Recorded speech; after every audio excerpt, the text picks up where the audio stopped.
Mining యాక్చువల్గా వీళ్ళకి permission లేదు, అది రాత్రిపూట చేస్తున్నారు ప్రత్యేకంగా. దానివల్ల ఇల్లు గోడలు పగుళ్ళు వచ్చాయి, అవి ఎప్పుడు కూలిపోతాయో తెలియదు. అలాగే ఈ డస్ట్ వల్ల, అలాగే ఈ పొల్యూషన్ వల్ల వాటర్ కూడా పొల్యూట్ అయిపోతుంది, పంటలు కూడా పాడైపోతున్నాయి, రకరకాల క్రోనికల్ డిసీజెస్ అనేవి రావడం జరుగుతుంది. దీనికి సంబంధించి గ్రామస్తులు చాలాసార్లు కలెక్టర్ ఆఫీసర్కి వెళ్ళారు గత వైసీపీ ప్రభుత్వంలో.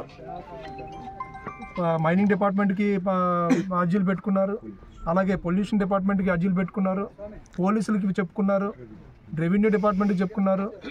ఏ ఒక్కరికి చెప్పుకున్నా కూడా ఎక్కడ కూడా ప్రజలకి అనుకూలంగా ఇక్కడ చర్యలు తీసుకోవడం జరగలేదు, న్యాయం జరగలేదు. ఈ అత్యం మైనింగ్ కంపెనీ స్టార్టింగ్లో వచ్చినప్పుడు ఎలా వచ్చాడు, ఈరోజు మైనింగ్ కింగ్గా ఎలా ఏర్పడ్డాడు అనేదానికి కేజీఎఫ్ సినిమా చూస్తే ఇక్కడ అత్యం మైనింగ్ ఓనర్ని చూస్తే రెండు ఒకలాగే కనిపిస్తుంది. ఒకసారి చూడండి, అసలు వీళ్ళకి ఉన్న పర్మిషను అంటే పాత క్వారీలు ఏవైతే తీసుకున్నాడో అవి దాదాపు 100 అడుగుల లోపలికి తవ్వేసి యథేచ్ఛగా వదిలేశాడు. అలా దాన్ని చెరువులను ఆక్రమించేశాడు, దాన్ని వదిలేశాడు. బ్యాక్ ఫిల్లింగ్ చేయాలి యాక్చువల్గా. డిపార్ట్మెంట్ కూడా బ్యాక్ ఫిల్లింగ్ చేయకుండా పక్కన ఇంకో క్వారీ ఇవ్వడానికి లేదు. అయినా కూడా మళ్ళీ ఇప్పుడు 2022లో వైసీపీ ప్రభుత్వం మళ్ళీ ఇంకో క్వారీ 2037 వరకు ఇచ్చేసింది.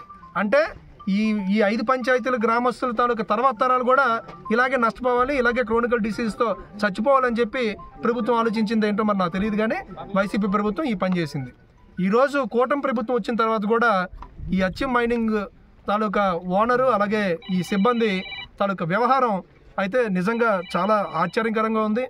దీని మీద తక్షణమే చర్యలు తీసుకోవాలని చెప్పి డిప్యూటీ సీఎం గారి ఆఫీస్కి, పవన్ కళ్యాణ్ గారి ఆఫీస్కి వినతిపత్రం ఇవ్వడం జరిగింది గ్రామస్తులందరి తరఫున. వెంటనే డిప్యూటీ సీఎం గారి ఆఫీస్ నుంచి ఈ ఆర్డర్స్ రావడం జరిగింది మైనింగ్ డిపార్ట్మెంట్కి. దీన్ని వెంటనే పరిశీలించి దీని మీద తగిన యాక్షన్స్ తీసుకోండి అని చెప్పి ఈరోజు సర్వేయర్ గారు అలాగే మిగతా సిబ్బంది రావడం జరిగింది. ఒక ప్రైమరీ అబ్జర్వేషన్ అయితే నిజంగా చాలా ఆశ్చర్యకరంగా ఉంది. దీని మీద తక్షణమే చర్యలు తీసుకోవాలని చెప్పి డిప్యూటీ సీఎం గారి ఆఫీస్కి, పవన్ కళ్యాణ్ గారి ఆఫీస్కి వినతిపత్రం ఇవ్వడం జరిగింది గ్రామస్తులందరి తరఫున.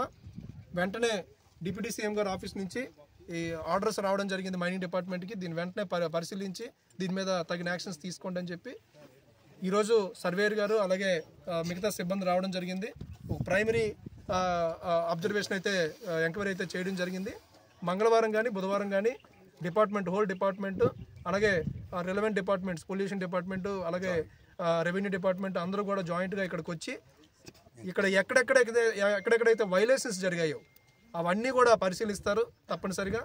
ఈ అత్యం మైనింగ్ కంపెనీ ఏదైతే ఇక్కడ ఇల్లీగల్ మైనింగ్ అలాగే ఇల్లీగల్ యాక్టివిటీస్ చేస్తున్నారో, దగ్గర కొన్ని 100 ఎకరాలలో పామాయిల్ తోటలు వేసుకున్నారు, చెరువులు కబ్జా చేశారు, అలాగే రైతుల తాలూకు భూముల్ని దౌర్జన్యంగా లాగేసుకొని దాని మీద రోడ్లు వేసుకున్నారు.